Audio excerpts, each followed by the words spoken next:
Dice, yeah, ay, ay.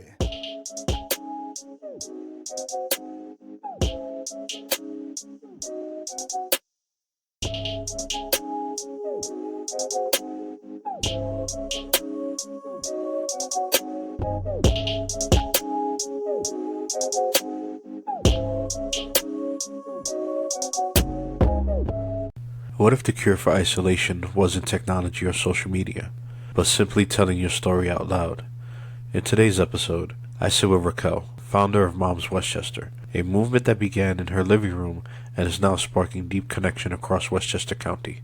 She reveals why small talk is limiting us, how storytelling heals mothers across generations, and what happens when strangers become family through truth telling. This isn't just about motherhood, it's also about humanity. Stay tuned, because what Raquel shares will make you question how you connect, and maybe even inspire you to join and support her circle of storytellers from others. I am joined by Raquel, who is the lead of Moms Westchester. And how are you doing today? I'm doing great. Hi, Oscar. Can you quickly touch on what Moms Westchester is to give people a nice little primer in the beginning of what you do, how you do, and we'll get into the questions. Absolutely. I'm so happy to be here. So, thank you again. And Moms Westchester stands for Moms on Moms Storytelling. And it is an in person community that I started last August. So, August 2024. And I started this in my living room with, it was 9 of us, and 7 of that being family and 2 strangers. So it was my mom, my aunt, my cousins, some childhood friends, and then 2 strangers, which was amazing as I did that for the first time and was like, what am I even doing? But essentially, Moms on Moms Storytelling, so let's say moms for short, is a place where I essentially I created community for moms to let's have us skip the small talk and connect on a deeper level. And it really came from I'm a mom of 2, so I have 2 girls. And when I found myself with 2 under 2 and just being a new mother, I didn't realize how isolating motherhood could be. And I had and mind you, I will say I had great support from my mom. My grandmother even helped for some time, and my husband, and I have great friends. And even with all of that, I still felt isolated. And there's a lot of reasons, and perhaps we'll touch in more into that later on.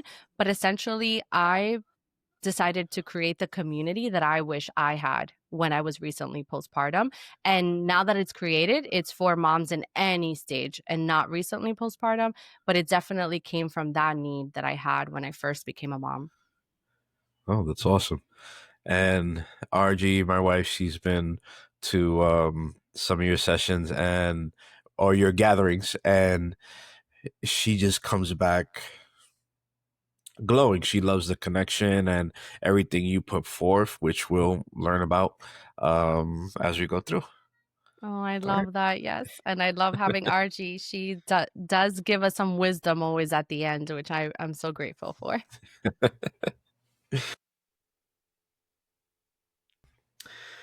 What moment sparked Moms on Moms storytelling? When did you first feel this has to exist?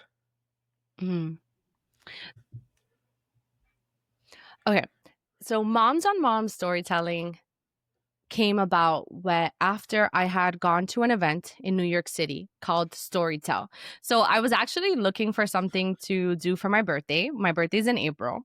And I was looking up things to do. It was going to be the first birthday in what, like 3.5 years, 2.5 years, that I was not going to have to worry about breastfeeding or pumping. And so it was a really big deal because prior to that birthday, I had to be on the clock. So everywhere I went, I had to be like, oh, okay, like if I'm going, I have to either pump or breastfeed every, at the beginning, it's every 2 hours. And that's something that when somebody who's not a parent hears, it's like, oh, every 2 hours. But when you're in it, it's like every 2 hours around the clock. And Yep. so this was going to be the first birthday that I didn't have to do any of that. And so I was looking online, actually on TikTok, and I came across a list that said things to do for your birthday that have nothing to do with drinking or eating. And as I was going through the list, oh, and it was like in New York City. And as I was looking through, I came across something called Storytell. And at the moment that I saw this gathering, I was like, I need to go to this, but not for my birthday. So I just saved it and I was like, I'm gonna go to this by myself. So I ended up doing with my friends dinner and karaoke.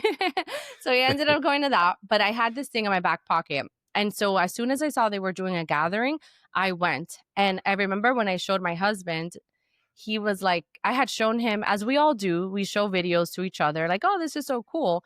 And then a lot of times, at least for me, I find that you don't go back to it. But this really stood out to me. So a couple of weeks later, I booked a ticket to go. And I told him, and he said, oh, wow, I didn't realize it hit you that strongly. Because again, we share videos with each other all the time. So then I ended up taking the Metro North there. It was in Midtown Manhattan, 6:30 p.m. and I go to this thing and I fell in love. So Storytell is a community, an in-person community as well, where people, so it's men and women, get together and share a story. And the way that it was presented is that it's, all about deep connections, which is something that I absolutely love, always have. So fast forward, I go, I attend, I leave so inspired. And Jason came to pick me up. So he came from Westchester, went to the city, picked me up. And in the car ride, I was on fire. I was like, oh my goodness, like there should be something like this, but for moms in Westchester, like that's what came to my heart because for as much as I loved attending, it was a bit chaotic for me to get there. It's not something I could do every month, especially a lot of times they host this in Brooklyn, and that's really out of the way for me. And because it's not just showing up when you're a parent, as you know, it's the childcare and everything in between. So when I told my husband, his name is Jason, he was like, so what are you going to do about it?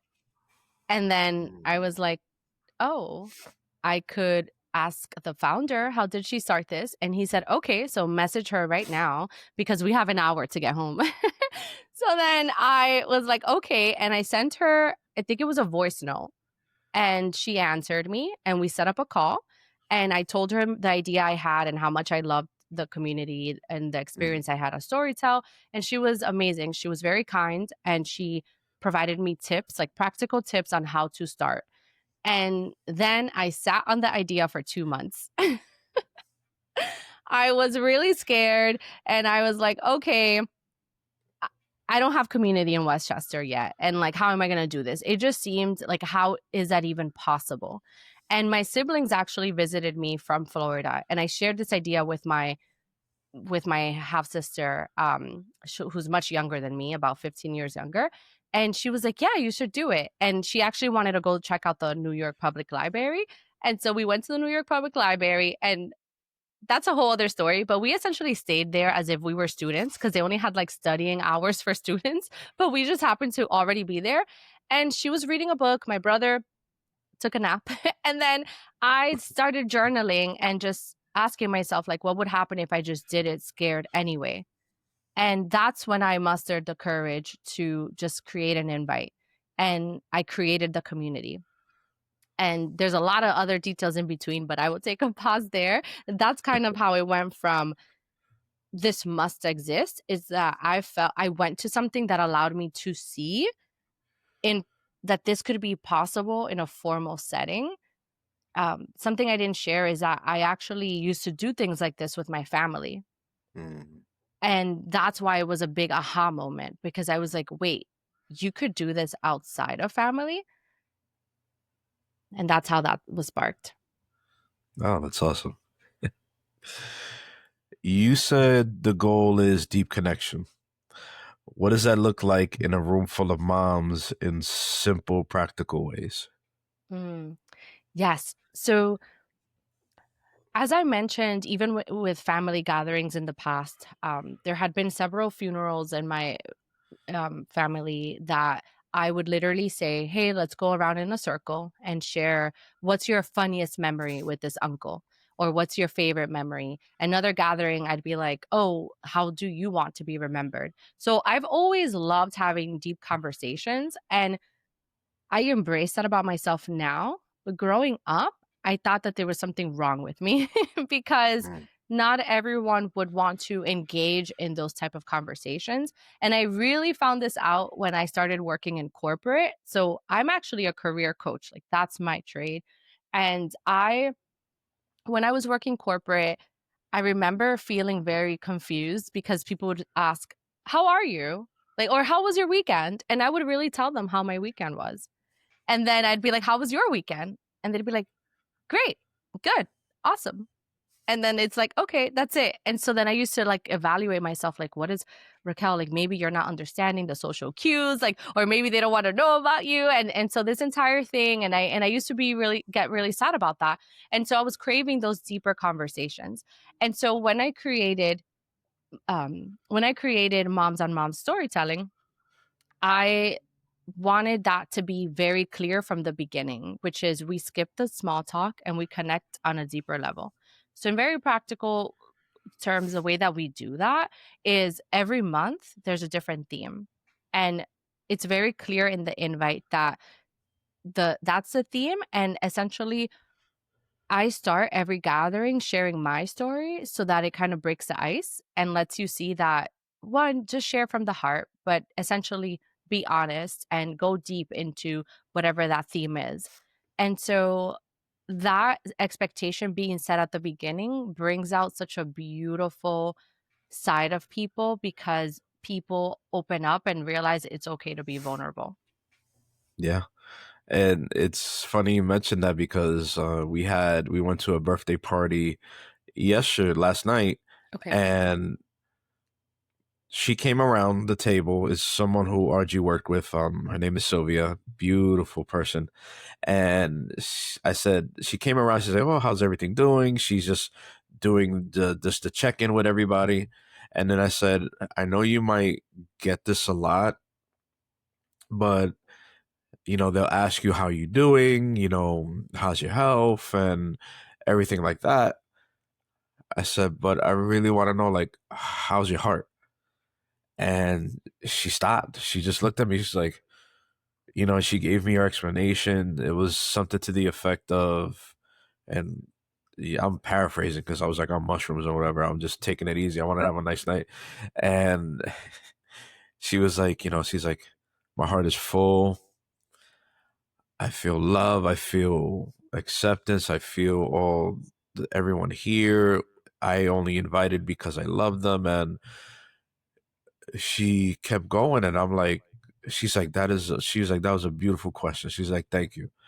And I understand the whole thing with the deep connection because, we also connected with another couple that was there. And, I said, I may have given off a vibe of like, I didn't want to be there, but I was like, no, it's just, I'm always looking for connection. And it's not just, oh, how's the weather? Or just something so surface level.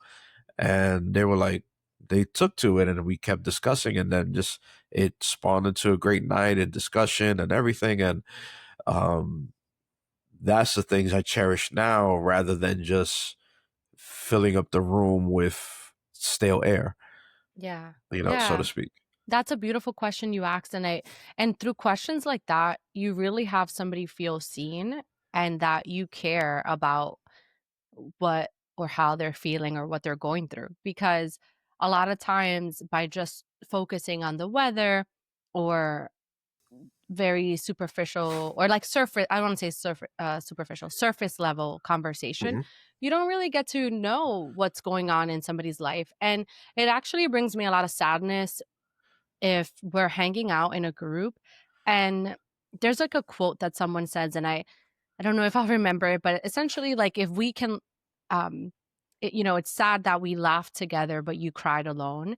and and obviously time and place for things, there are some moments that maybe don't call for everyone to go really deep, but I think that there's always room for you to ensure that somebody else feels seen and heard. And it really begins with something when I first met you that you said to me when we met in Vermont at a scalpel at the wonderful retreat, and you said and you said something about vulnerability. You were like, "Vulnerability breeds courage," or something, correct me, but I just remember how I felt when you said that to me. Finding your strength through vulnerability. There you go. Yes. Yeah. Yes. So that really resonates with me and what I hope to really bring out. I'm always that person who I genuinely, if I'm asking you something, I care to know. And that's what I find really beautiful about creating containers like Moms, where it's you're creating like your own world in a way. Mhm. The world that you wish to see. And you may have touched on it, so I don't know if you want to, if we could pass on it if you don't have an answer for it or you think it might be repetitive. Why storytelling? What changes when moms share live stories out loud? Mm. Yes. So through storytelling, it's really one of our oldest forms of communication slash entertainment, like when television didn't exist. And this art of storytelling has really been lost a bit through technology and the way that we gather now. And through storytelling, you really can have people feel seen, heard, and even loved.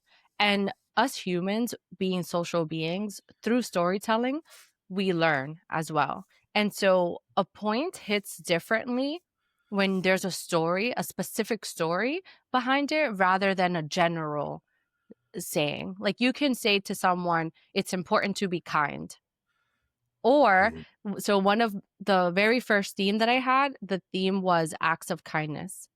And so share a personal story of a time that either you did something kind for someone or that someone did something kind to you. And that was pure magic because everybody shared a story and all of the stories were different. And I feel like if you don't resonate with one story, you'll resonate with the other. And it really honed in on the point of why it's important to be kind. And often in those really small moments of being kind, how that has a rippling effect. And so through storytelling being the oldest form of entertainment for us humans, it's also where you can learn a lot and just realize that you're not alone in your human experience. Well said. And which segues into my next question is that each of your gatherings has a theme. How do you choose them, and what's an example of a theme that surprised you? Yes. Okay. The way that I choose them, I do tend to choose like the month before, and sometimes it will just come to me or depending on the season. So the theme for this month was first day energy, and that came to mind because my girls were starting daycare for the first time, and it just really got me into thinking, okay, a lot of parents are having their kids go back to school, so first day of school. And then what are some, as we know, like first day or first time of anything can bring up the scaries. And so that was that theme there because the themes for moms are not just in relation to moms, it's about anything, like anything that comes to mind. So I picked the theme based on, I guess, how I'm feeling and what's going on. And sometimes, a Google search of like, you know, um, what are some themes that can signify XYZ and, that kind of thing. So what's that feeling so that other people who want to take this avenue and do what you do for themselves in, globally, how do you identify in your own way that feeling so that they can be kind of tuned in to be like, well, I don't know, and they get a little bit scattered. So what do you feel when it's like, oh, that's the right one? How can you Mm. impart that onto somebody so that they can say, you know what, let me cut out the noise and really focus on this is it. Yes. Yes. So when it comes to picking the theme, and this tip was given to me in that first conversation that I had with her name is Rachel, and she's the founder of Storytell, which I really recommend people also check out if you live in the city and if you're not a parent as well. So essentially she said try to choose themes that allow it to go in any direction and that doesn't kind of exclude anyone. So if you wanted to like have it be on the more general side. And so that has really helped because if I choose a theme that's very, very specific, then it might not resonate with everyone.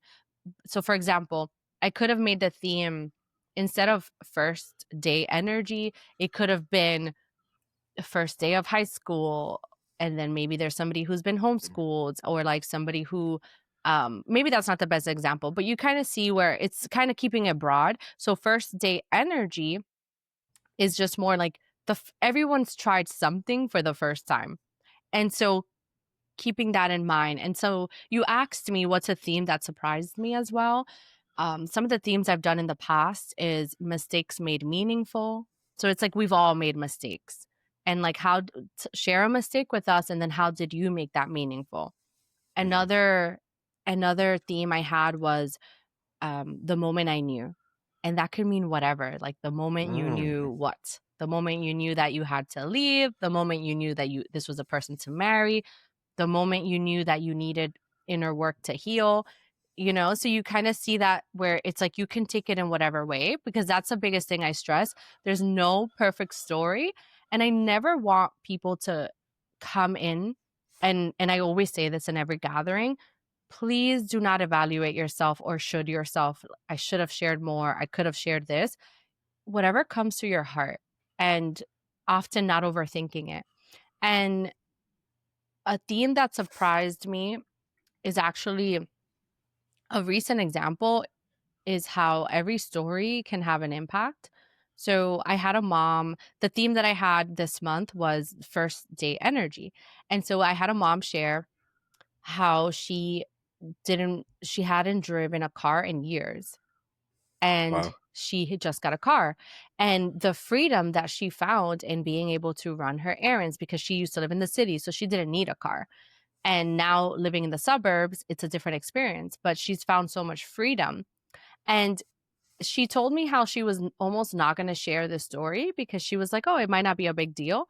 But then the irony is, as she did share the story, and another mom in the group shared how that same day she had rescheduled her driving test because she's been afraid. So do you see how like even when you think a story is not that big of a deal, it is? Because in that other mom sharing, then this mom said, wow, today I literally changed the test, but hearing your story is letting me know that I can do this and that I should because look at the freedom you found through driving. So Mm. that's one. And there's so many other stories. But another one that I'd like to share is I had a gathering in my home because now since then I do them sometimes in my house or sometimes in other mothers' homes or in venues. And there one of them that was at my house, these two moms that like everybody I find them in different ways. And there was a mother here who recognized the other mother because that was the nurse at her labor and delivery. Oh, wow. That and it was just so beautiful and full circle, and this mother never got to share with that nurse the impact that her energy and kindness had with her labor that day, and she shared it there in front of all of us. She said, I never got to tell you how much your presence made a difference, and like they had, she shared more details and it was beautiful. Like I couldn't have planned that. I had no idea. And I met like the nurse at the library with her baby, and like the other mom I had met her through the Peanut app. So do you see like the synchronicity and beautifulness that happens? I know your heart must have been like smiling all day after that. Absolutely. It was. Because how often do you get to go back and even say anything to that nurse or doctor or any staff that was present in something, big like that? And then you don't get to sometimes, unless you go out of your way to find out and write a letter, right? And then, like, on the receiving end, as a nurse or doctor, you might not even, you're doing this so much, you might not even really realize the impact you're having because you're not Mhm. hearing it straight from your patients all the time. Yeah, it's just that. Oh, we're leaving. Thank you, and I'll come back. And then Like I'll do it another day. I'll do it another day, and then it never happens, and it's like that's beautiful synchronicity. Yes, absolutely. You welcome all versions of moms. How do you make space for identities beyond motherhood with career, art, culture, grief, and joy? Mhm. Yes.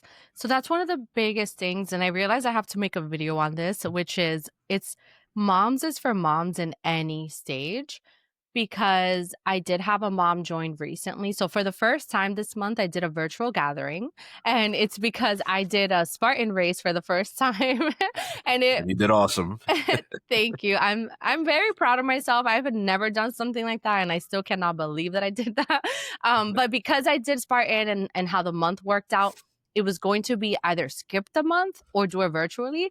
So I did it virtually, and I'm grateful I did because it was a different experience and it was still beautiful. I was afraid that the magic of in person couldn't be replicated, and in many ways in person still that I think will be the most impactful, if you will, but this was really, really beautiful. So, um, I always share the notion that oh, so sorry. One of the moms, who's actually a doula, who attended, she said how she thought that moms was for mothers who are early postpartum, and she never joined because her children are in their 20s.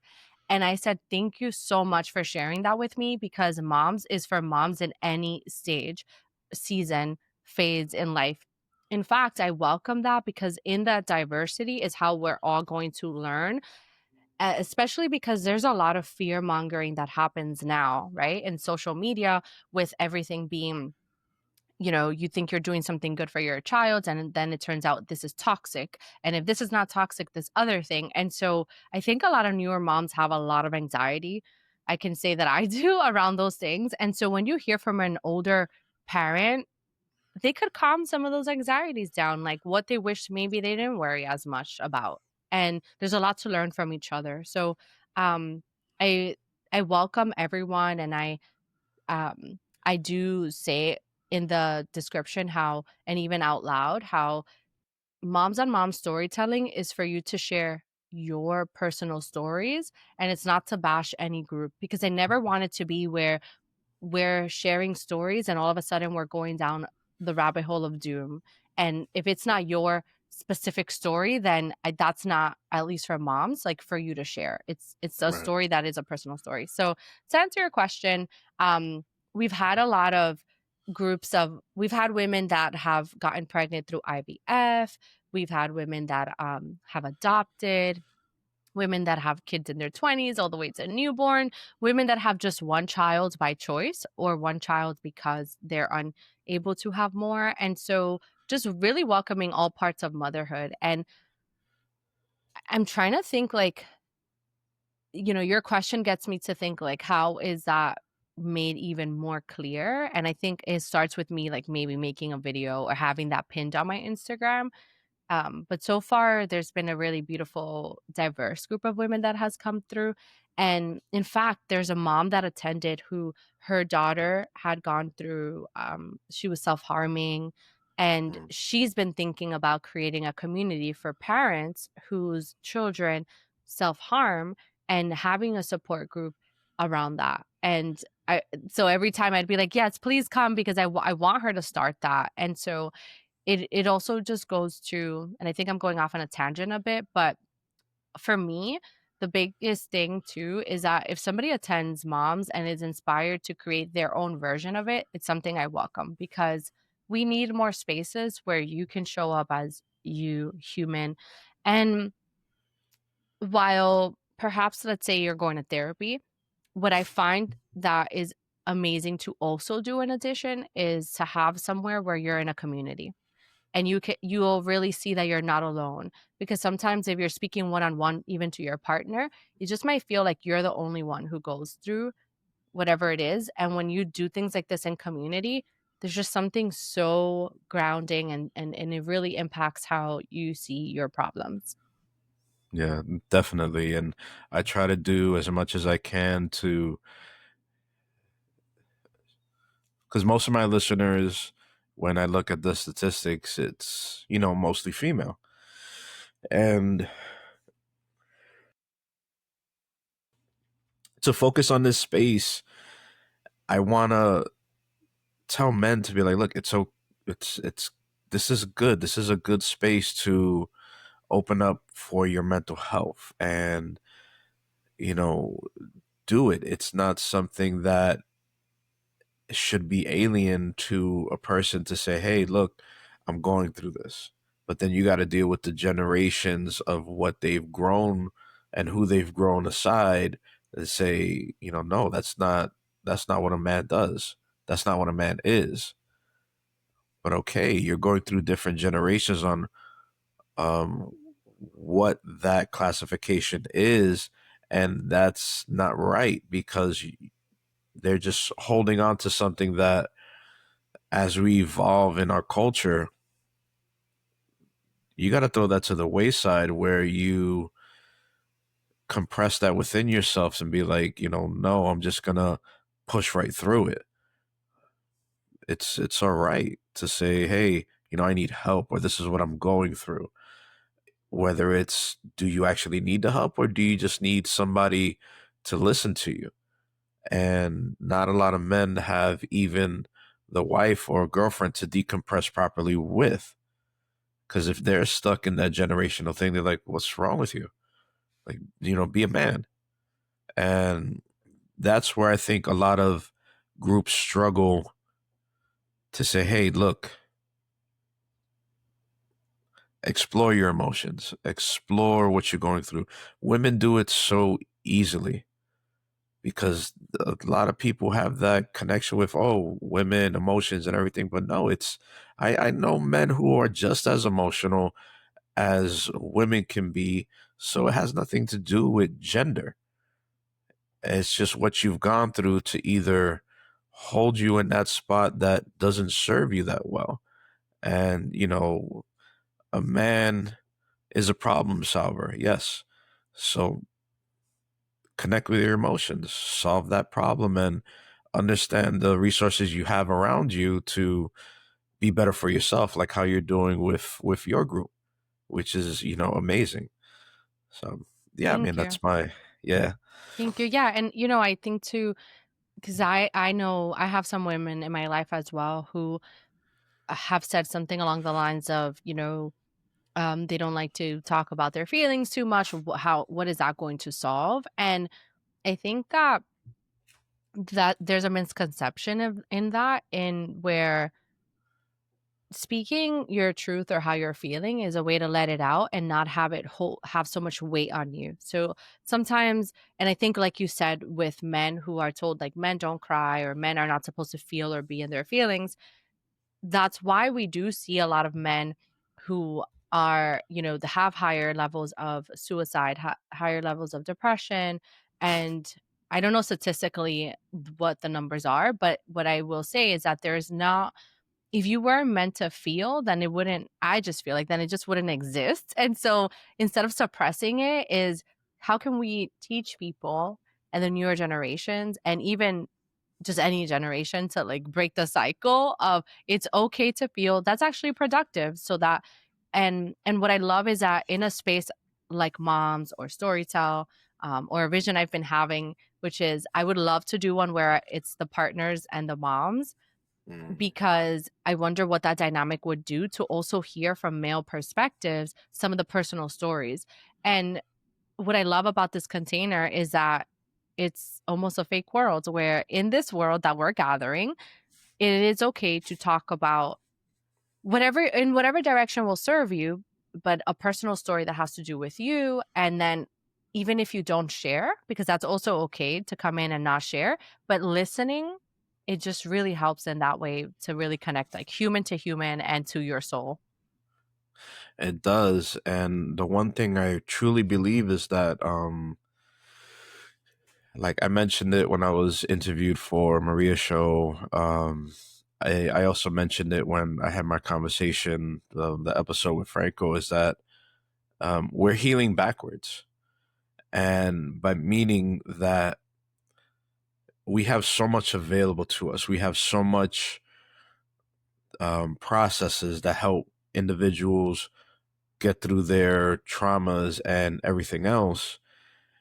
And that is being given to the previous generations who are bold enough to get curious about, I want to heal myself. And then now with all the therapies that we have, so we're healing all the past generations now and healing backwards. I mean, it's no negative to it, but it's great because we didn't have as much back then. And if we did, future generations would probably have been better off and not having this sort of weight carrying around. And then, but okay, it's been identified. These therapies have been created or brought back, and okay, good, we're healing. But you have all those past generations, and then those that have they're dead and gone. They never had a chance to heal their traumas. They never had a chance to process what they went through with their parents. They never had a chance to process what they've done or gone through with their children. And so those are missed opportunities for healing. And those that step up to the plate of past generations that are healing themselves now, I see that like as a beautiful thing. And I just wish we could help more people and just stop that stigma of like that healing yourself and dealing with all these mental issues, like that it's a taboo, and it's not. A lot of people, when I did the episode of RG sister for the twins miscarriage, she told me a lot of people came out and said, "Oh my God, I've been through the same thing," and she didn't know. Hmm. She was like, "Oh wow, people would keep telling me like you're so strong for telling your story, and I gone through it. I just never told anybody. I had to suffer in silence." And for me, I'm like, why? And after every episode, and I'm like, no, this is you can't keep. Everybody's walking around in like invisible boxes, and you don't have to because there's nothing there. And if somebody, God forbid, somebody puts you down for saying what you're feeling and what you're going through,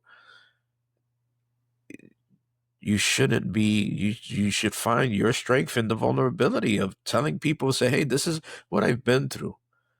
And regardless of your opinion, me doing this, I will heal myself because I'm walking my journey. And, yeah, all these little things, not little things, but all these things you have planned and going on, jump on it, man. Jump on it, Raquel, because you're gonna be, changing the world yourself. People are gonna be glad that this is available to them when all they look out is they kind of see people, but oh, they're normal. I'm not. Like, no, they're not. Yeah. No, absolutely. And it's been really healing for me, honestly, because for so many years I felt that I had to dim parts of myself because maybe there had to be something wrong with me that I wanted a certain version of the world. And that wasn't the case. And so through this, it's really been such a clear example of literally be the change that you wish to see in the world. And it comes so full circle because I might call it, this is going to sound a little cheesy, but in my college graduation cap, I don't know if you ever decorated yours or like anyone knows about that, but I decorated mine. That was like a thing when I graduated. And I literally wrote, be the change you wish to see. And then instead of the world, I bedazzled an earth. And that cap is still hanging at my mother's house. And I just have always believed that. But along the way, I was starting to dim that part of myself because it almost makes you feel that, okay, in order to fit into the mold and be accepted, then you have to adapt who you are. And I just don't agree with that at all now, but it took me getting into my 30s to realize that. So I wish that I had more grace with myself in my 20s, and I would say to anybody listening to have grace with yourself. If there's something that you're feeling that you want more of and you don't see it, one, there's nothing wrong with you for having that desire. Maybe you're the one who needs to do something about it. And that could look like creating your own spaces or collaborating with someone. Like, it doesn't have to be something too grand either. It could be in little ways. It could even start with your family. And I didn't realize how little everything I've done has been leading, has been helping and leading me to here without me even knowing. Because to like this didn't even exist last year before August, like for me. And one thing that I've realized is like one step at a time. Like sometimes you have a vision and you're like, how am I going to? And it's just like it evolves into something if you just keep doing one thing towards it. And the other thing is the notion of creating. Like you can, and if you don't have the inspiration and you don't know what that is, it's just following your curiosities. Like if you're curious about something, look it up. How did that start? Like why? And then all of those steps like lead you somewhere eventually. That's really one of the things I've learned through this process. Yeah. And I mean, tell me, you probably get the answer to this. What does an avalanche start as? Mm. A What the? snowflake. It's literally a snowflake. Yeah. And once people realize that is you just keep adding on to it, adding on to it. I didn't think this was gonna go anywhere. And even if it doesn't, I'm glad I'm able to put out this content. And even if it's how that cheesy part is, like even if it's affecting one person, helping one person, like I'm good. Yep, um absolutely. but the reception I've gotten, has been great, and I'm just adding my snowflakes until the avalanche comes through. 100%. And I really believe in this too, as when I had my clients as a career coach, that one of the biggest things I would always tell them is how could you create some of the experiences that you don't have? So like if you're especially like for new grads or people who are pivoting careers, how could you create your own experience? And we don't really think like that. You often only think, oh, I have to go through a formal internship. Oh, I have done it in this formal setting. And they don't realize that through volunteering or creating your own things, you can. And a perfect example of this is I actually, when I was in university, I thought I was going to be a nurse. I thought I was going to be a nurse. That's a whole other story about career changes. But along the way, 2 years in, I realized that's not what I wanted to do. And when I was in this journey of what do I want to do? And I have all these student loans, so I need to figure out like what I am going to do. One of the things I thought is I've always wanted to have an impact and make change. And so I thought and help people. And so I thought to myself, okay, well maybe I could go into politics and I could create policy that's going to help people. But I didn't really know anything about politics actually at the time when I thought, and even now. And so when I was in a class and I was not paying attention, and I actually went online on my laptop and I looked up I just started Googling things, and it led me to find the council member. At the time I was living in Washington Heights. And I sent their office an email introducing myself and asking, did they have a summer internship? And I got a response, and they said, actually, we do not have an internship program, but we would be happy to connect with you and see what could happen. So then, fast forward, I went to the Heights, and they created an internship for me. They didn't Wow. have one, and they created one. And then that summer, I got to learn. And that's a whole other story because I got the wrong perception. I was still very sensitive, and I think in many ways I still am a sensitive person. But now with more confidence, where back then several comments that were said to me led me to believe, you know what, this is a man's world. I'm not smart enough for this, and so then I didn't go down that path, and so that is where that journey ended. But I will always be very proud of myself for reaching out and creating like without me knowing. It's not like I reached out thinking they're going to create an opportunity, but just asking if you don't see something. So for example, if you want to get into marketing and you've never had marketing experience, and maybe you're taking a class but you haven't had an internship, like could you go to your local pizzeria and say, hey, I noticed that you don't have an Instagram account. Can I create one for you and do these 5 posts, and in exchange for a testimonial? and bam, like there you have your first like testimonial and experience. And so I'm very big on that.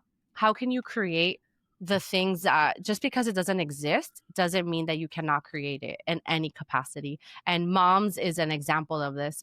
When we moved to Westchester, I was like, why are all the cool things in New York City? You know, and like I lived in New York City. I'm like, there's so many cool things. Like if you want to go to a drawing room for adults, they have that. If you want to do poetry, you know, they just have a lot of things because it's such a I mean, it's New York City. But I didn't want to take that for an answer. I live in Westchester now, so how could I bring some of that to Westchester? And the same could be done for anyone listening. Oh, that's amazing. Now, moving on, what safety practices you have available that keep the mom circle trauma aware while still feeling open and warm? What safety practices you have available that keep the mom circle trauma aware while still feeling open and warm? Mm. I love that you're asking that. So I always start off with an introduction of why I started Moms, and then I also let set the stage for the biggest gift that they could give each other is to listen and to do so without being on their phones and to not if like recording is fine, but to never use the audio because I want everyone to feel that it is a safe space. And a lot of times now we don't have those safe spaces because we have to worry about somebody recording. And so that's more of a verbal agreement among all of us. But in my last Moms, the topic did get very heavy in a way that it hadn't before. It's when I did the theme was happy accidents. Or I'm so sorry. The theme was mistakes made meaningful.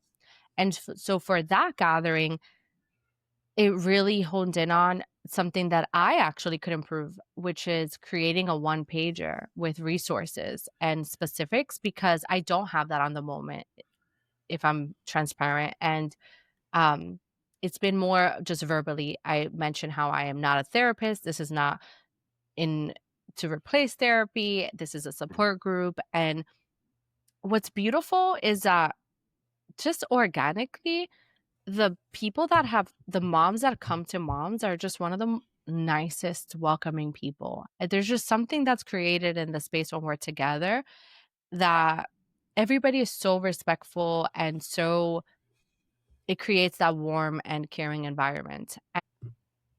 Isolation is real. Can you share a before and after moment when someone moved from I'm alone to I'm seen? Yes. Oh, so you might remember this from Possibility Festival, but one of the things we spoke about in this Possibility Festival is something that I hosted this summer. I volunteered. It was created by the author of the book called The Third Door. It's one of my favorite books, so I recommend you check it out, especially if you need inspiration on how you can make things happen. And he has a fascinating story. But one of the things that I mentioned in the Possibility Festival is how there's three levels of isolation. So there's a physical, emotional, and spiritual isolation. And that really, prior to hearing it in this way, I was like, wait, and after hearing it, it was just like, wow, yes, exactly. Like, this is what I'm trying to tackle. So, physical isolation is the one that we can see. Like, you can, you know, somebody is isolated, say that that's what we reserve for the highest of criminals, right? Like, you'll put them in solitude confinement. Like, that is a punishment because we are social beings. And so, that's one I think most people know the definition of.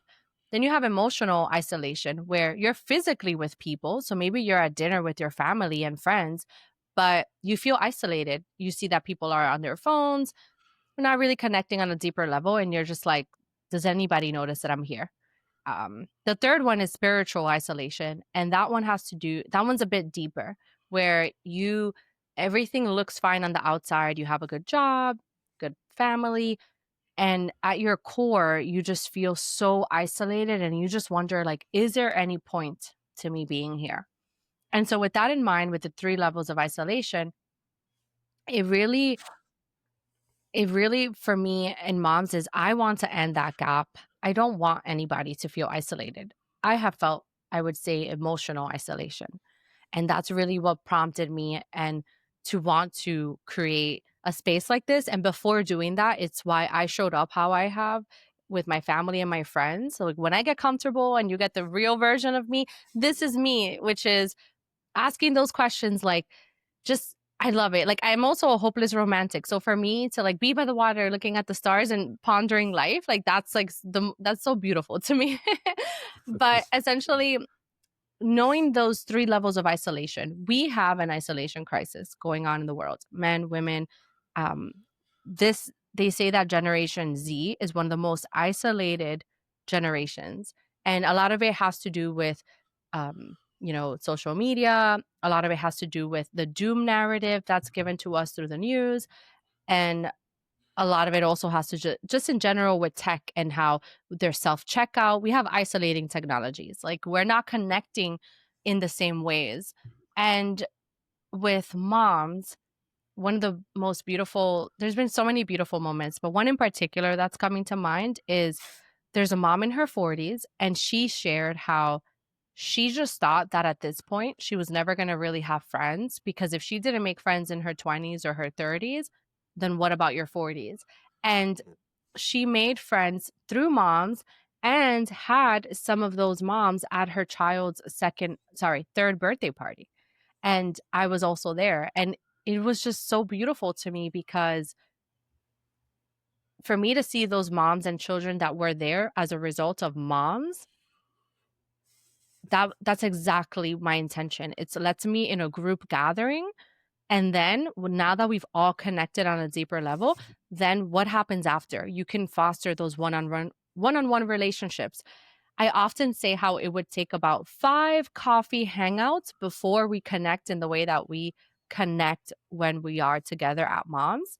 And it's really created by this understanding that that's what we're here for versus when you meet somebody one-on-one for coffee, it could be a little bit odd for you to say like, hey, like I don't want to speak up, like tell me how you really feel, even though that's welcome too. But not everybody can do that. Like if you're an introvert, and I would say I'm a blend of both. So that would be hard even for me to do one-on-one the first Right. time.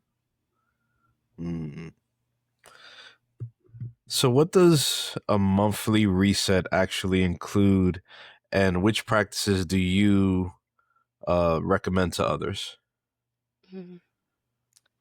So for when I'm referring to a monthly, I often say, moms, you're getting a monthly dose of connection. That's like your monthly dose. And as a mom and you're a dad, so as a parent, as you know, it could be difficult to have intentional practices that are for you, just for you, because you play so many roles.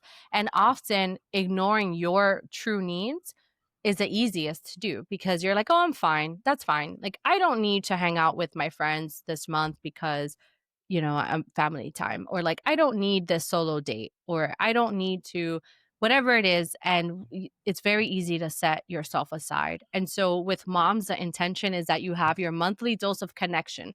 The hope would be that you're doing this on a weekly basis. But if at the very minimum you don't, then you know that every month you are able to truly connect with other women and feel heard, seen, and sometimes even held. And so that is for me, what I really hope that moms plays a role in is in that monthly dose of connection. If we're talking about a monthly reset just for you without community, for me, that would mean it's just really assessing. And this kind of, it takes almost like a daily inventory or weekly of how are you showing yourself love? And what are you able to fit into the already busy schedule? So often you could hear, so in the last gathering we had, I asked all the moms to say in one word, how did they feel? And some of the words that came up were overwhelmed, all over the place, overstimulated. Somebody said grateful. Um, Somebody said concerned, and among other words. And then at the very end, after we went through, I said, okay, let's go around in a circle and share. Well, it was through Zoom, so it was interesting, but I will be doing this again in person. So we will go in a circle, but through Zoom, it was like popcorn style, like, okay, you go, you go. And it was just so beautiful in just less than 2 hours that the shift went to I feel connected, I feel supported, seen, I feel inspired. And those are some of the words that just come up to me. It was just such a beautiful, like that was it. Like that's exactly what I want. And like that's a reset that I want. That you come in feeling all the things and then after it's the polar opposite and it shows you that it doesn't have to be this grand thing like you don't, cuz self-care looks different for everybody.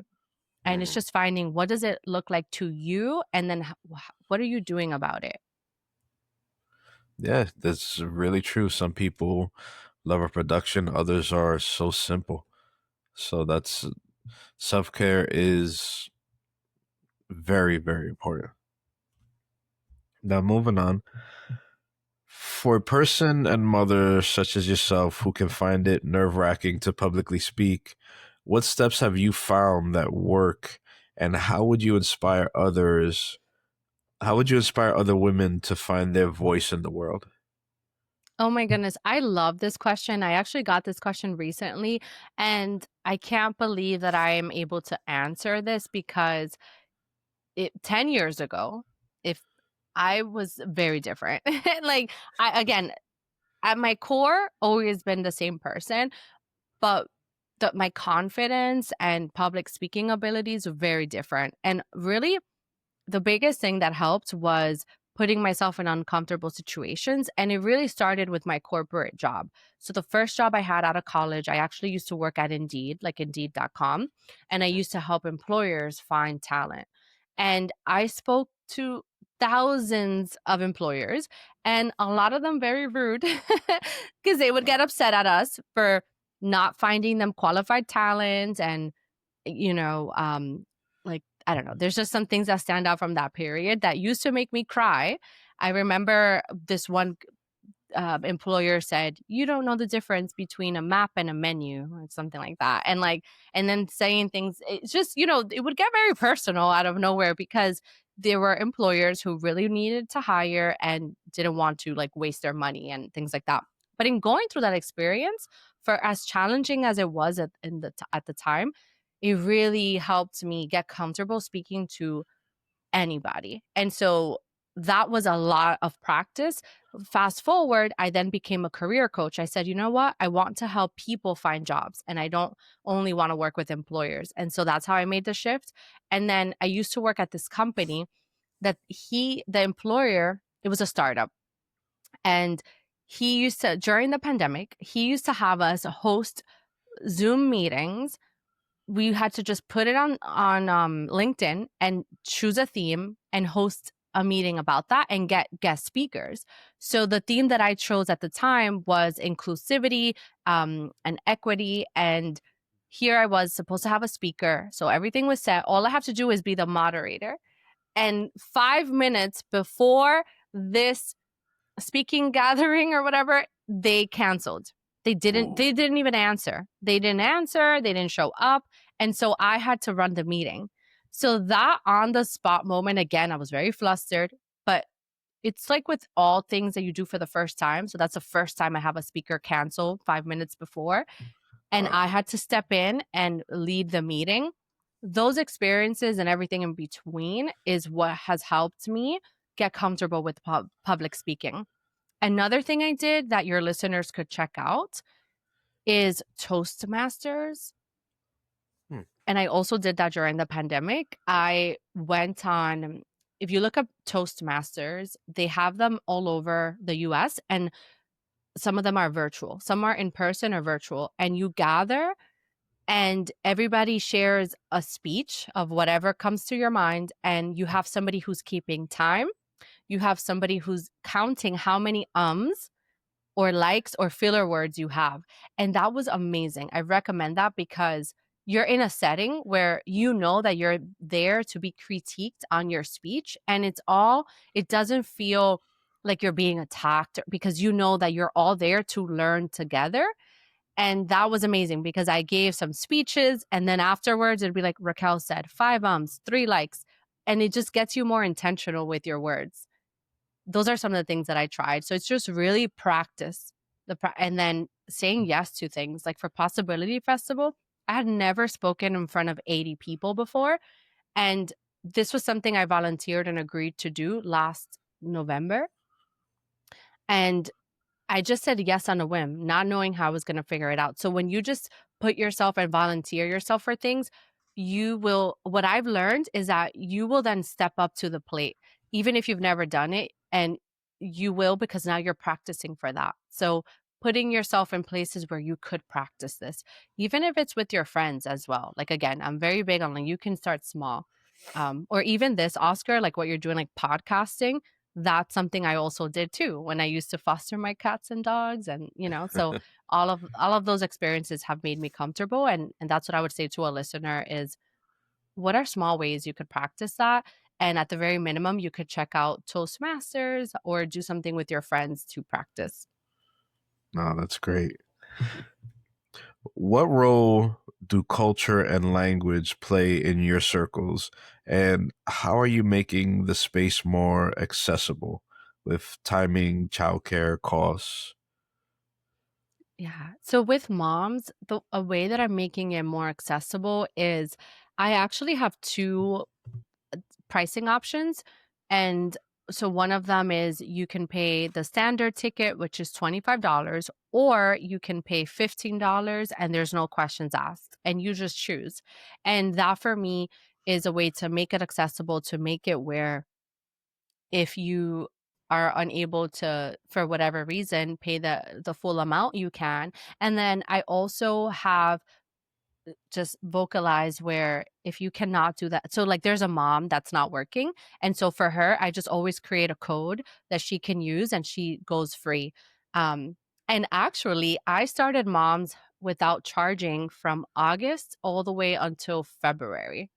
No. Yes, and it just came to a point which was very hard for me that I did decide to make it ticketed, after receiving a lot of advice and nudges to do so because I am putting in a lot of time and effort, and it does take a lot of effort to get even just 2 people in a room, especially when it's moms and they have to coordinate childcare. And it's not just childcare, it's like what are the kids gonna eat before and after you arrive? And then there's the childcare, then what are you doing tomorrow?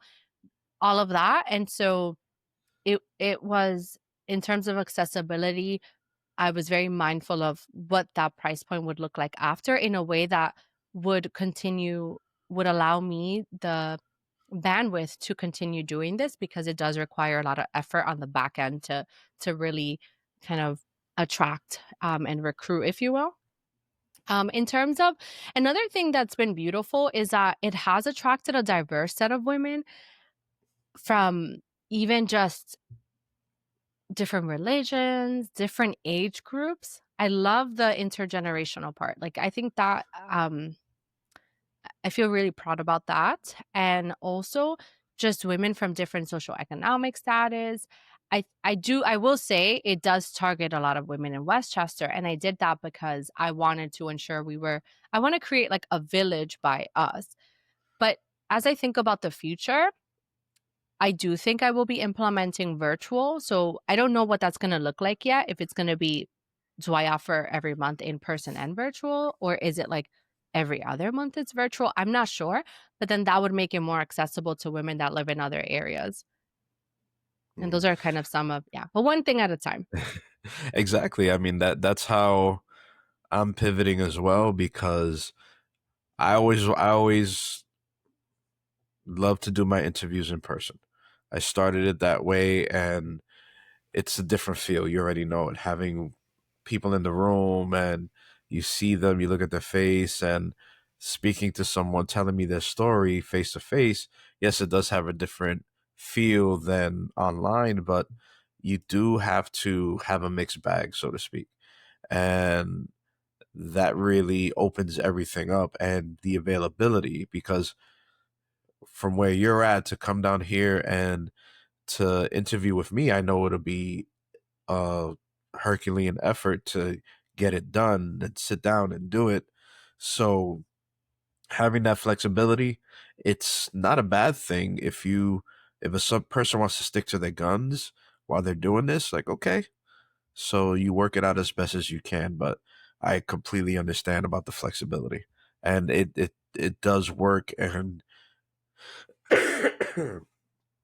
it does expand your base of the people you want to include at whatever you're doing. For me, interviewing, for you, having your women's circle, and it's I've learned that throughout the years. So trust me, when you get to your 40s like me, you're gonna be like you're gonna have so many things in your arsenal. It's like I almost feel like you're gonna be unstoppable. Aw, Um, what a beautiful compliment. Thank you.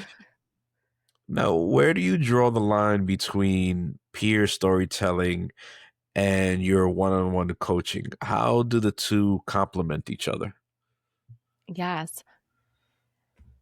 Because I'm not practicing career coaching right now, I do it for loved ones at the moment where of course, like if someone close to me needs support in finding a job, I'll help in that capacity, but it's something I'm taking a break from as I am really really feeling passionate about creating spaces for moms. Like I just it puts me on fire and essentially when there have been times where I'm like, wow, like over 10 years of experience and as a career coach, like there's thoughts that come to mind like am I just throwing that down the drain?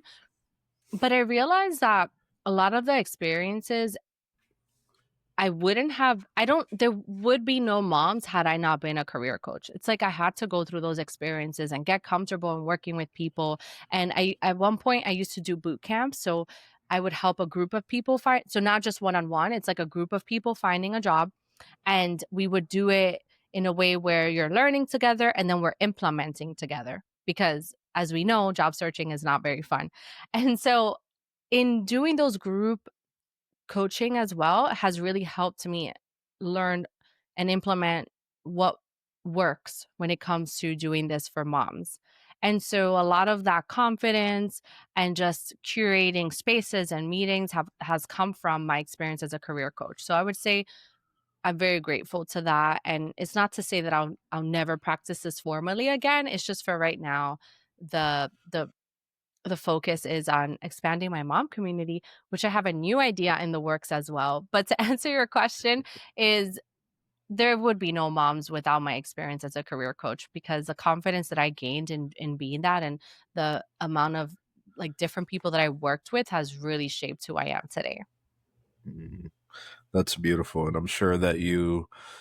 So, not to continue to hash on it, but what's the one thing that you've garnered from your coaching that you always use in the groups? One of the things that comes to mind is how in when we gather and it's just something I don't know if this has to do with career coaching, but just how I was as a career coach is just I'm very empathetic. I I have a very good sense of kind of some of the pressures or tensions that I could feel or I could imagine could be brought up in a room, and I always like to point that out. So for example, with the theme around mistakes made meaningful, I really reiterated the notion, and I do this with every theme of just there's no perfect story. Because I could imagine that if you're coming to share a personal story, you're worried about is it going to be the perfect one? Am I going to say all the right things? Am I going to be judged? And so through my empathy, I and also an overthinker, I can just imagine that and I call it out before. And I usually see like a sigh of relief, like, oh, okay. And as a career coach, I was the same way in that I'm just very like human, I would say. So I'm like, I know that job searching is not fun. I know that you might feel overwhelmed because you have applied to 30 jobs and you're like, is anybody even seeing my resume?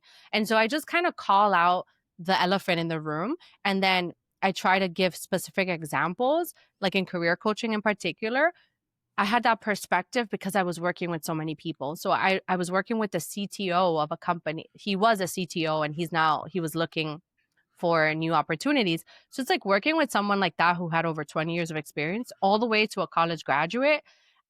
It's like it gave me so much perspective in how they might be feeling. And so I would always call it out. So I think that's what I bring. It's like I call out the elephant in the room and try to really let you know how there's no judgment, and that it doesn't mean something's wrong with you, that if you're searching and you don't hear back, it's just like, hey, this is actually just how it is and it has nothing to do with you.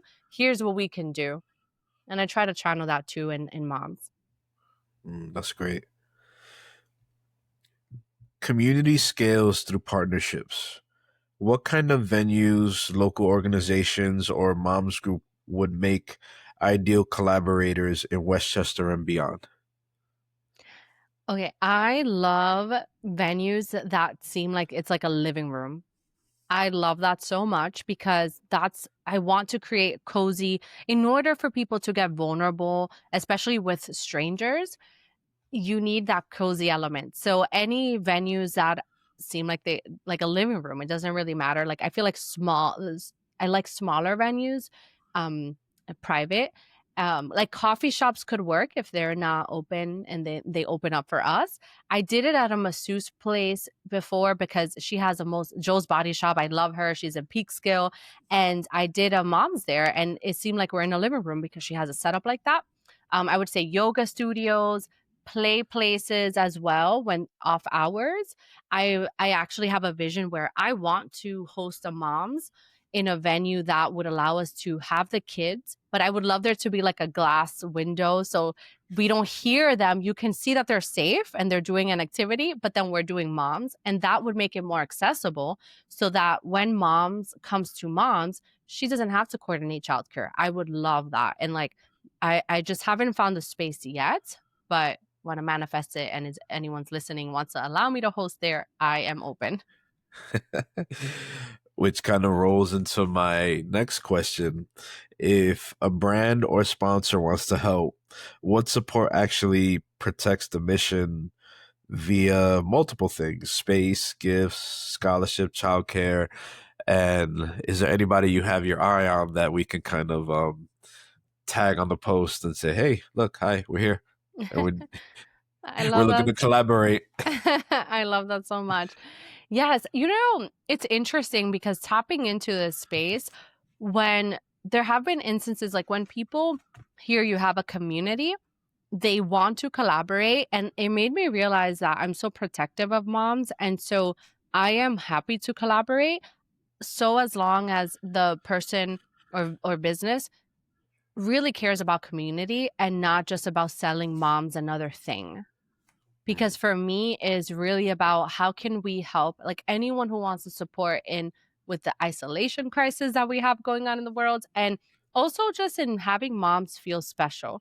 So I welcome anybody, like if they would like to gift any self-care things. I'm always like, oh my goodness, in one of the events I want to have like chair massages for the moms, like that they could sign up. Like that's something I think about. Or even a space where how do we tackle just all of the leftover toys that you have and like creating like and so this isn't a venue, but like if another parent who's listening, because it man or women would like to help with some of these ideas that I have, which is like doing a toy drive, because there's just so much clutter and junk that gets accumulated, and I would hate for it to end up in waste. And so could we create a toy like um the holidays are coming up, so could there be like a toy swap or clothing swap?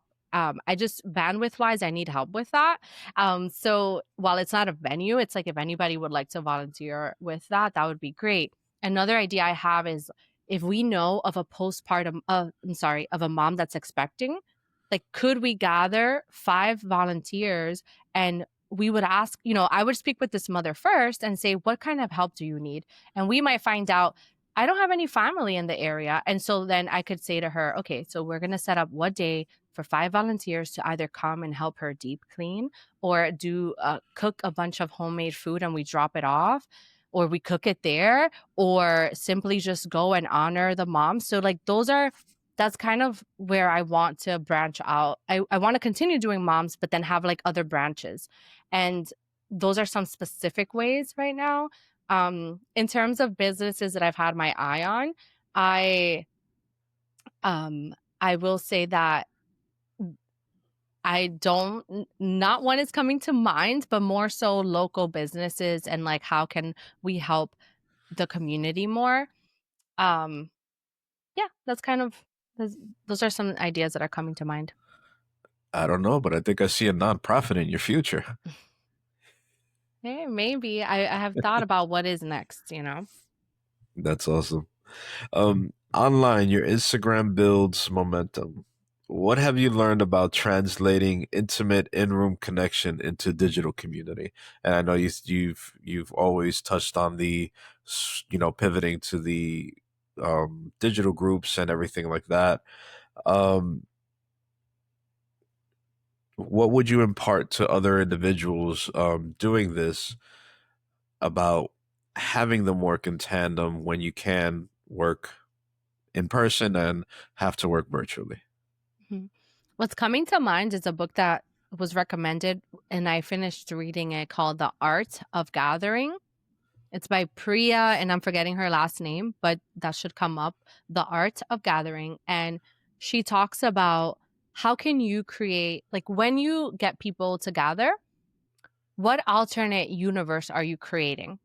And so when doing things digitally or in person, that's what I would have somebody think about and what I think about. Like, what kind of alternate reality am I creating? And so with virtual, say like in person, one of the things is I do stress the notion of the biggest gift that you're giving to somebody else here is you're listening.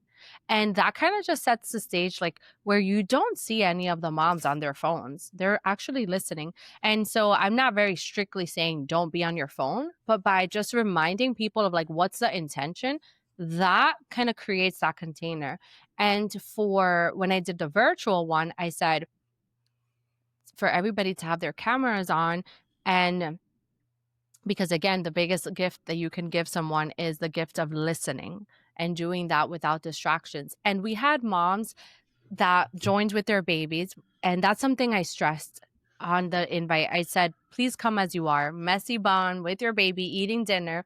And so I loved that there were moms on there with their babies, there was feeding their babies, and then also noting the notion that they can come as they are too. Like, just this isn't about pretending to be. It's like just recognizing how it is and how it is to squeeze additional things when you are a parent, especially because the virtual one was on a weekday. Usually we gather on a weekend.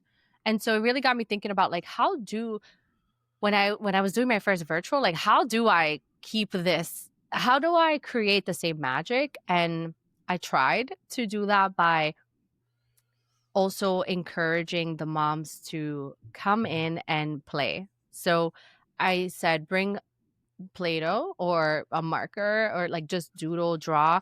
And there were moms that were doing that, including myself. And even your wife, RG, did it. And then she sent it in the group chat what she did. And so that was my way of trying to create this like, because sometimes in Zoom, you feel like you feel like you have to be on. So I was like, how could I create a space where you don't have to be so on? You're still honoring by listening, but maybe you're drawing. Illy was doing a puzzle. So it's just thinking about what kind of space do you want to create. And so for me, it's one where people are present as best as you can and deep connections. And then by going around and asking everyone what's one word to describe how you're feeling, I feel like that created that connection collectively from as a group at the initial part. And then the hey, come in and doodle, and also it's okay to have dinner. It's like it kind of just calls in like what kind of setting you're creating. How can dads, partners, and non moms be allies? What does good partnership in the relationship space look like for the people who attend a gathering for you? I would say dads can support in one, if you're listening and you would be interested in something like this for you and your wife, then let me know, because then I'll do it sooner than later. In terms of the a co-ed one, it's an idea that has been floating around, but I wasn't sure. Also, when we think of childcare, right? But I would say sharing, I actually met a dad at the park the other day, and conversation came up about our little ones. And then I shared moms and I said, share this with your wife. And he was like, wow, my wife has been looking for something like this because she had a long maternity leave, and her and their family lives far away. So they were like, you kind of are in this bubble where, it could feel a little bit like Groundhog Day. And so I would say just sharing the word with any mom that you have in your life.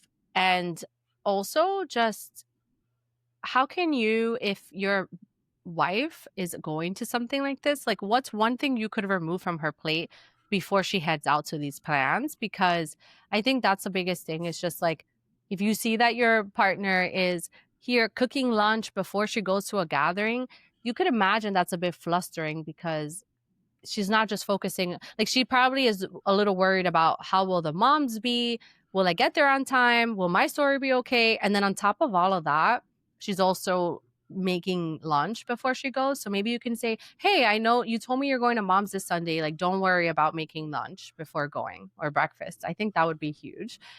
So the two things are, how could you support your partner before they go and have outings, whether it's moms or honestly anything that a mom is doing on her own.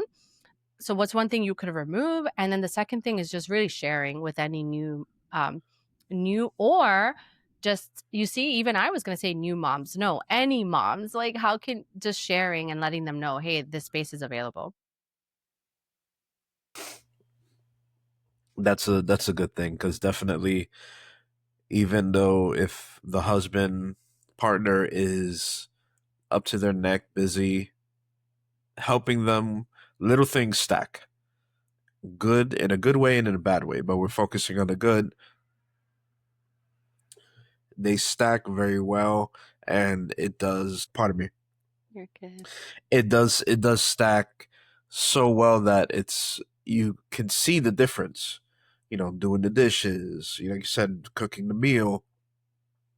I've done that for Arjun a lot, and you just get like, oh my god, you did that, great, that's awesome, let me head out the door and do what I need to do. Absolutely. Imagine 1 year from now, what visible sign would tell you Moms Westchester is truly changing the local ecosystem for mothers?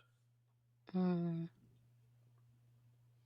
1 year from now, I would love, and for me to do it before 1 year from now, but it's that moms not only have moms on a monthly basis, but that there's also the other branches I mentioned, and one in particular being a postpartum experience.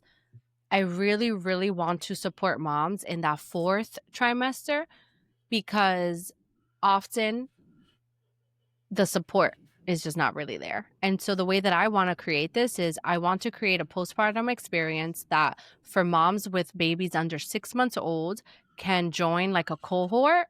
And so maybe it's 4 weeks, 5 or 6 weeks. We would meet once a week, and that this would include the babies, and that we would process different things each week. And it's essentially a support group.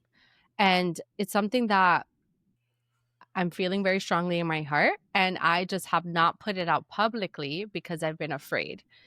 But by the time I'm pushing myself to do this within the next 2 weeks and just put it out there, because I know it's something that I really could have used the fourth trimester. And and you see the doctors weeks, you see them every week until the baby's here. And then you go back 6 weeks later and it's like, oh, that's it.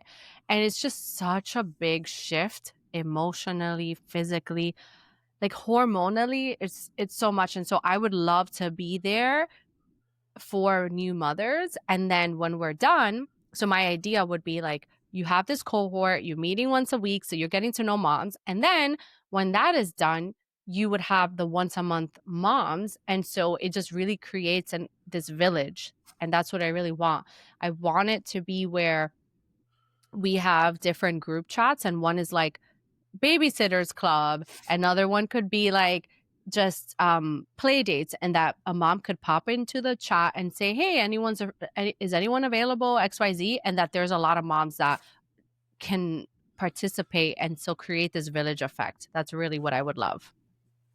That sounds beautiful, and you're gonna knock it out the park. I believe it. So you have that spirit of, if I'm gonna get this done, it's gonna happen. Hmm.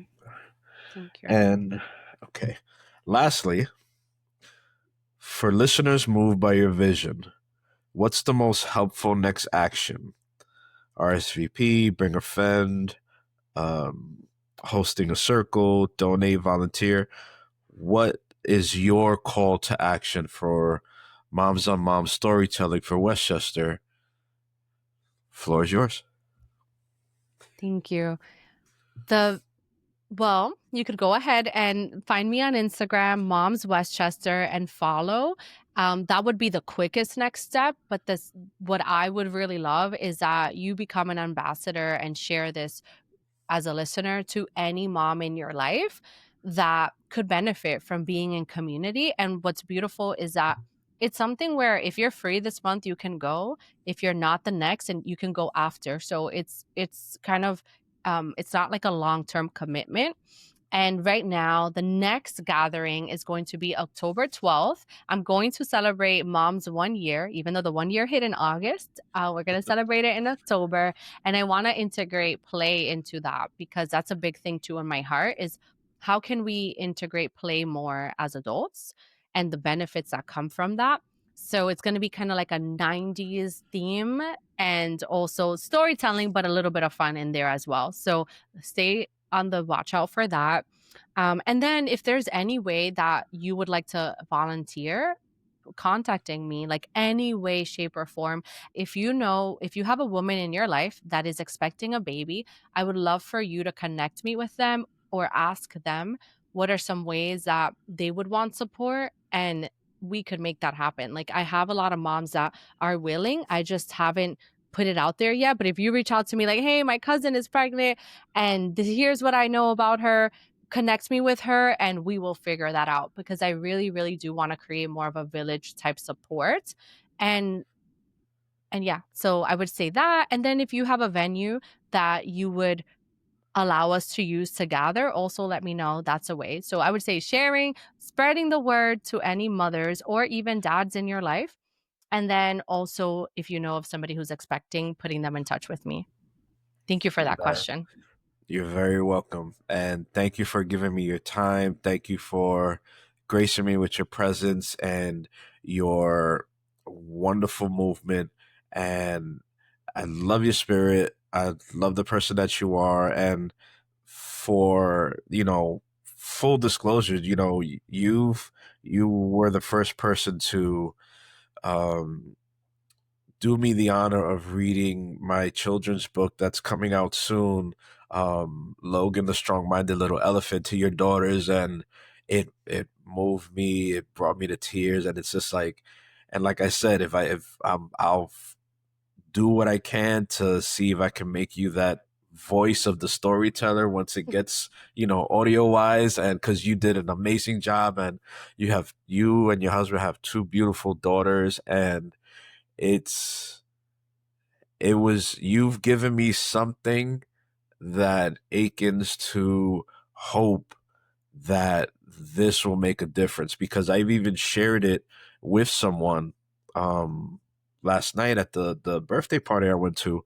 that we spoke on, and you know what she said? She's like, she sat there, she read it, she was quiet, and I'm like, oh shit, I thought she was just gonna take it plainly, and she's like, even adults could benefit from this book. And I was like, she's like, but for kids, absolutely. But she's like, I know some adults that need to read this. And, so little by little, it's just, you show your heart, you show you're not, um, you're not making any excuses for it. And you say, you do the best thing a person can do and say, this is me. This is me. This is my mission. Um, Follow me or don't, and help me or not. I'm still gonna do what I do, and I'm still gonna be great for it. And you are a genuine person. I'm glad our paths have crossed, and who knows what's in our future. And I know you're gonna do great things, and I'll be honored to say, hey, I know that person. Oh, thank you so much. That's so beautiful. Thank you, Oscar. I appreciate it. And it was an honor for me to get a sneak peek into your book and read it to my girls. And absolutely, adults could benefit because even reading it and taking the deep breaths with my girls, it's like how many of us adults don't just need to do that?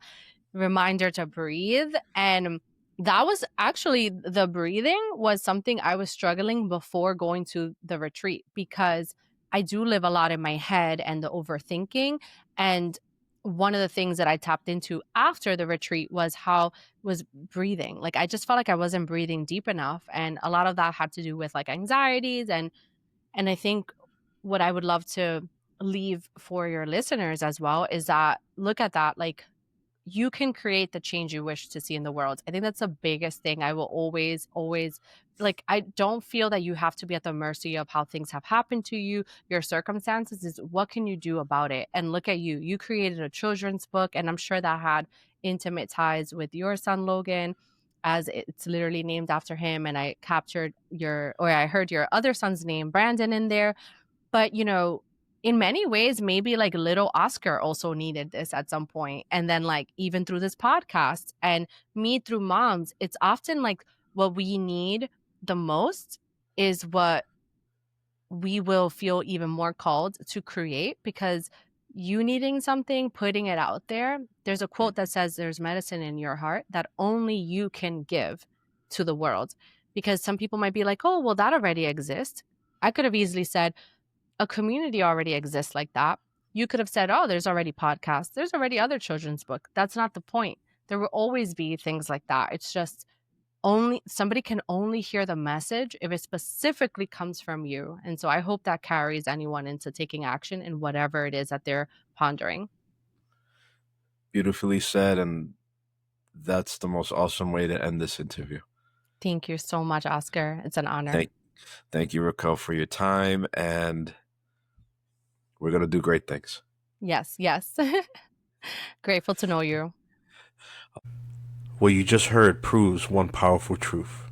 When we dare to share our real stories, walls collapse and isolation ends. Raquel's vision for MomsWestchester isn't just about moms. It's about building a world where vulnerability is celebrated and connection is medicine. If this conversation stirs something in you, don't ignore it. Maybe your story is the spark to someone else's flame. Thank you for listening to FYI I Am Damaged. Share this episode with someone who feels alone, because healing begins when we speak and when we truly listen. Adelante, siempre por tu mente. Forward, always for your mind. Dice, yeah, ay, ay.